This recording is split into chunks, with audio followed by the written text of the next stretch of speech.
At dahil nga karamihan sa inyo gusto malaman ng best gaming tablet, kaya itong tatlo ang marerecommend ko under 20,000 pesos.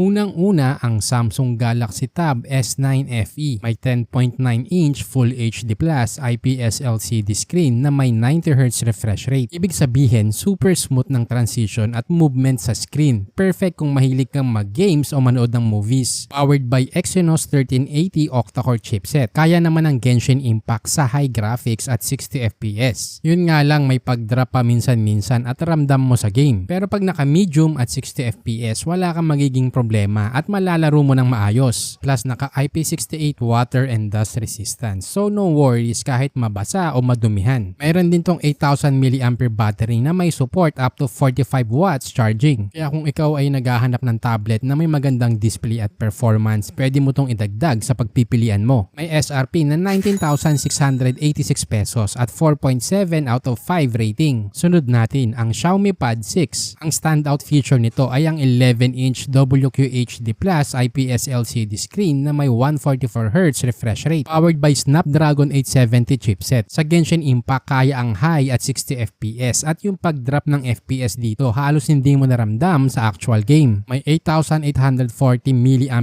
battery na may support for 33 watts charging. Kaya may katagalang malobat kumpara sa ibang tablet. At hindi lang yan, meron din tong quad speakers na may Dolby Atmos. So expect na maganda at malinaw ang audio quality. Perfect kung mahilig ka sa music or movies. Kaya naman kung ikaw ay isang media enthusiast na naghahanap ng tablet na may magandang display, audio at battery life, ito ang para sa'yo. Kung maabutan mo ang sale, mabibili mo na lang ng 17,140 pesos ang 8GB RAM at 256GB storage at may rating na 5 out of 5. Lahat nga pala ng links kung saan mo to mabibili ay nilagay ko sa description at official yang mga yan. Huwag mo din kalimutang mag-subscribe kung nakatulong at nakitaan mo ng value ang channel na to. At sa huli, andyan ang iPad 9th Gen. Ito ay may 10.2-inch display with IPS technology. May resolution na 2160 by 1620 pixel at 264 ppi. Kaya naman asahan mo na maganda at malinaw ang display nito. Powered by A13 Bionic chip, kaya mabilis at efficient ang performance. Smooth din sa Genshin Impact sa high at 60 FPS. Para sa akin, sobrang competitive pa din ang chipset nito ngayong 2024 at sulit pa din under 20k. Idagdag mo pa ang support sa Apple Pencil na perfect kung mahilig kang mag-drawing o mag-design. Meron din tong 8 megapixel wide rear camera at 12 megapixel ultra wide front camera na may iba't ibang features tulad ng digital zoom up to 5 times, panorama, HDR for photos at auto image stabilization. Kaya perfect to sa mga video calls. Kaya naman kung ikaw ay isang creative professional na naghahanap ng tablet na may magandang display at camera, ito na ang para sa'yo. Naka-sale sila ngayon at mabibili mo na lang sa presyong 18,490